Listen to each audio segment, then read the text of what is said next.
objectera-t-on, les signes qu'emploie la poésie ne se succèdent pas simplement.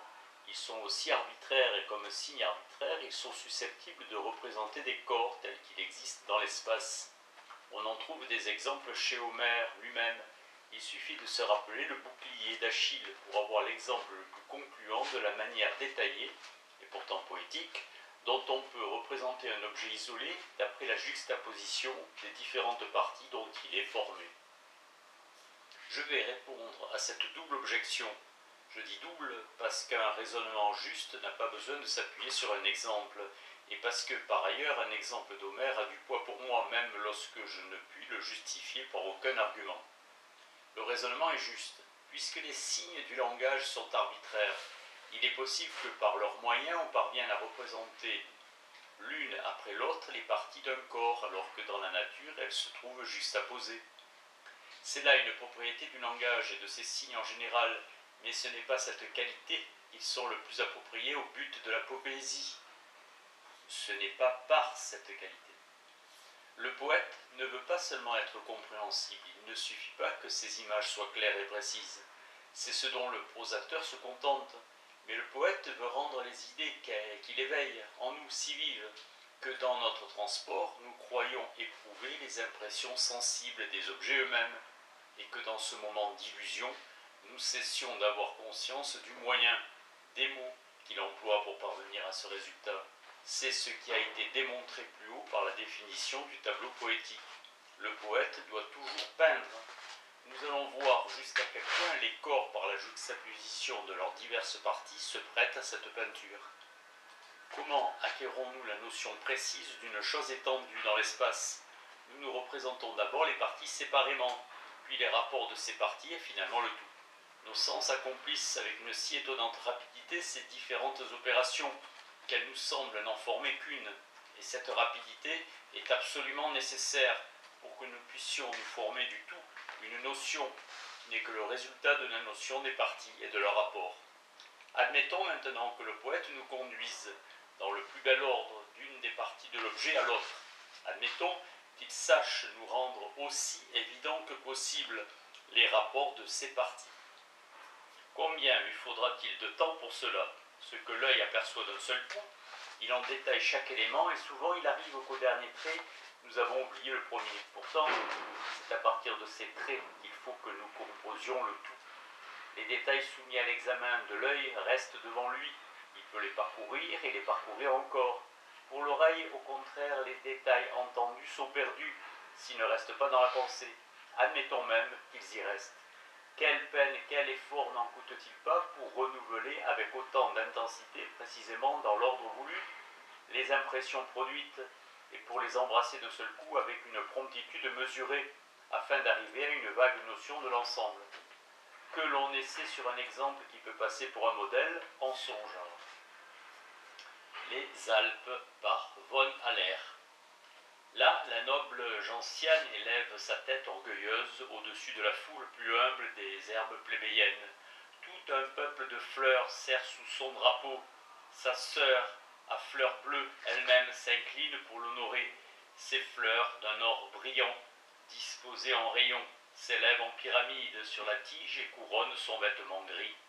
La vive blancheur des feuilles, rayées de vert foncé, brille de l'éclat changeant d'un diamant humide. Oh, la plus juste des lois, la force est mariée à la grâce, dans un beau corps habite une âme encore plus belle. Ici rampe une humble plante semblable à un nuage gris, à laquelle la nature a donné des feuilles disposées en croix. La gracieuse fleur montre les deux mandibules dorées que porte un oiseau d'améthyste. Là, une feuille brillante dont chaque dentelure, à la forme d'un doigt, jette un reflet vert sur un ruisseau limpide. Un calice strié renferme dans des rayons blancs la tendre neige des fleurs que colore une légère teinte de pourpre.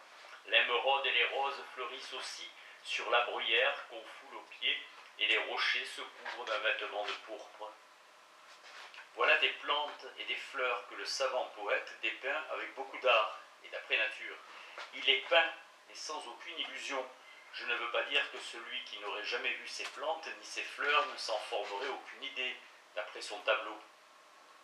Il se peut que tout tableau poétique exige une connaissance préalable de son objet, Je ne nierai même pas que chez celui qui peut s'aider d'une pareille connaissance, le poète ne puisse éveiller une idée plus vive que certains détails.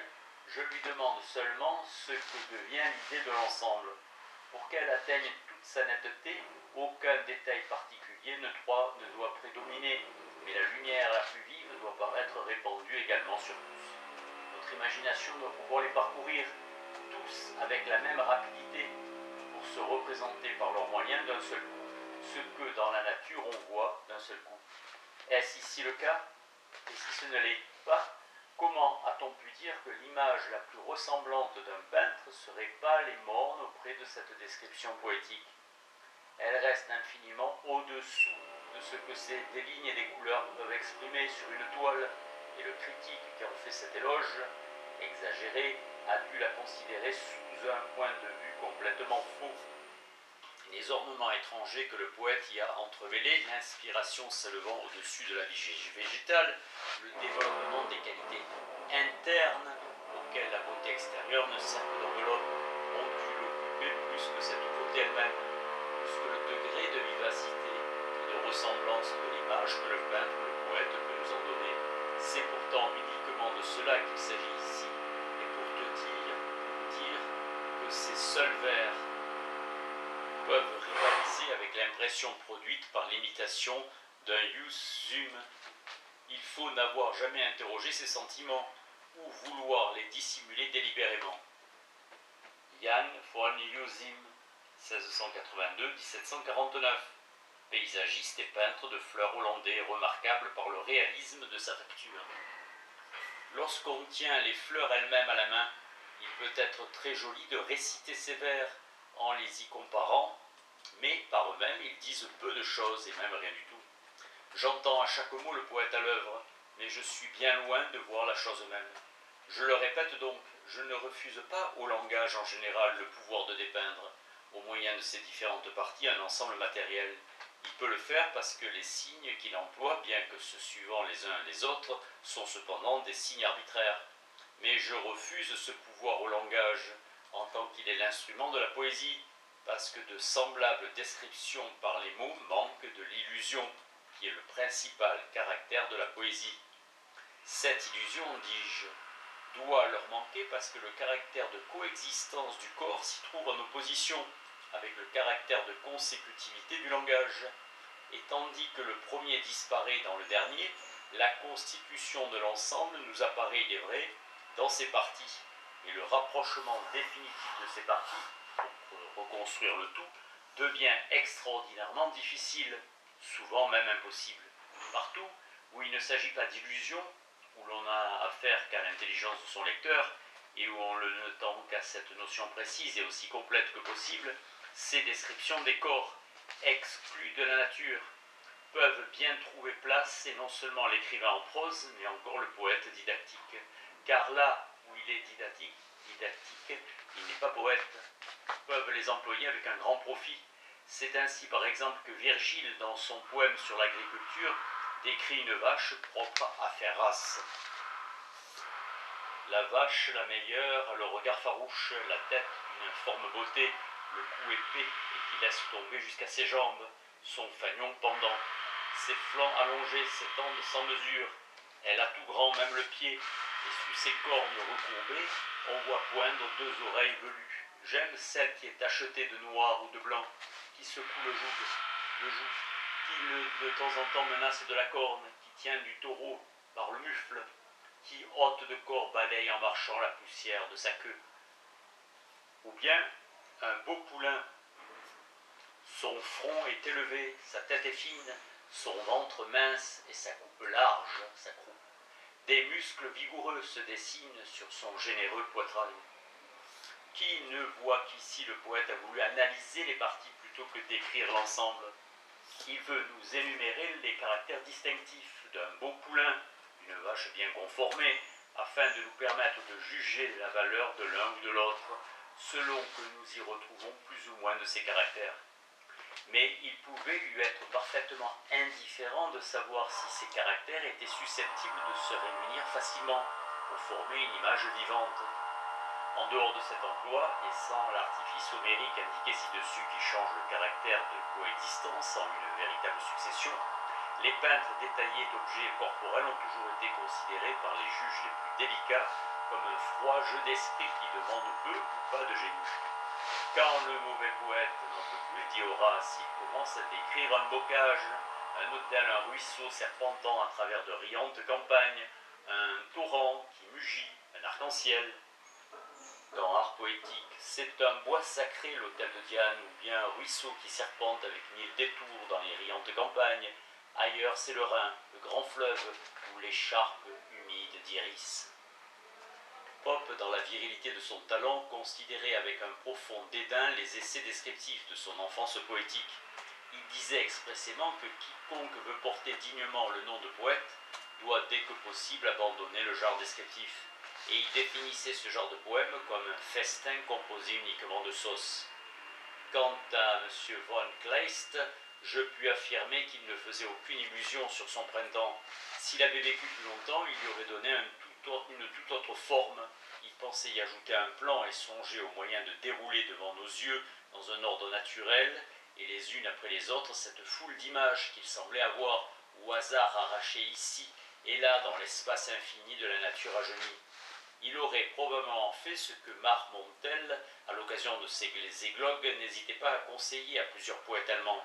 D'une succession d'images sobrement entremêlées de sentiments, il aurait fait une suite de sentiments parcimonieusement entremêlés d'images.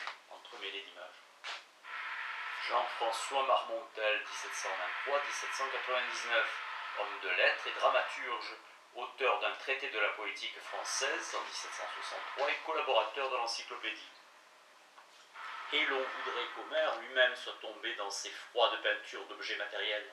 Je crois qu'il n'y a qu'un petit nombre de passages que l'on puisse invoquer à cet égard, et je suis même certain que ces rares passages sont tels qu'ils confirment la règle à laquelle ils paraissent faire exception. Il est donc établi que le temps est le domaine du poète, comme l'espace est celui du peintre. Réunir à un seul et même tableau deux points éloignés de la durée, comme l'a fait Mazzuoli, pour l'enlèvement de Sabine et la réconciliation opérée par elle entre leurs époux et leurs parents, ou bien comme l'a fait le Titien pour toute l'histoire de l'enfant prodigue, sa vie déréglée, sa misère et son repentir, c'est de la part du peintre commettre sur le domaine du poète un empiètement que le bon goût n'approuvera jamais. Raconter successivement au lecteur afin de lui présenter une image de l'ensemble, plusieurs détails ou plusieurs choses que dans la nature il doit nécessairement saisir ensemble et qui doivent former un tout. C'est de la part du poète commettre sur le domaine du peintre un empiètement pour lequel il prodigue sans utilité beaucoup d'imagination.